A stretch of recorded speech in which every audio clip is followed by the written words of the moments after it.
कुकटपल्ली के रुकन assembly M Krishna Rao ने बालानगर डिवीजन कॉर्पोरेटर ए रविंदर रेड्डी और कुकटपल्ली कॉर्पोरेटर जूपल्ली कृष्णा सत्यानारायण के हमरा कुकटपल्ली हल्के के बालानगर डिवीजन हुदूद में राजीव गांधी नगर में वाक़ मंदिर की तज़यीन नौ के कामों का मुआयना किया। उन्होंने कहा कि वो अपने तौर पर मंदिर की तामीर में ताउन करेंगे। माजी में उसने मंदिर में अपने फंड से 11 लाख खर्च से मंदिर में बोरवेल की खुदाई के अलावा शेड यानी कल्याण मंडपम की तामीर की गई थी, जो गरीबों के लिए मुफीद साबित होगा। इस मौके पर राजीव गांधी नगर वेलफेयर एसोसिएशन के सदर मोहम्मद अब्दुल अजीज, नागेश, GS नरेश और PRS कायदीन मौजूद थे।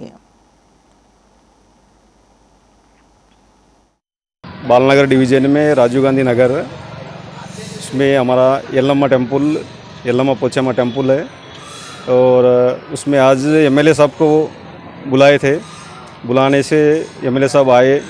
आने के बाद मंदिर को देखने के बाद खुशी होके उनके तरफ से एक फ़ंड रिलीज़ करें। बहुत खुशी है हमारे को आज। और कारपोरेटर साहब भी आए, जूपल्ली अन्ना, बाद में रविंदर रेड्डी साहब दोनों आए। उन्होंने भी थोड़ा कुछ मंदिर के लिए डेवलप करने के लिए कुछ हेल्प कर तो बोले। बहुत खुशी है आज हमारे को।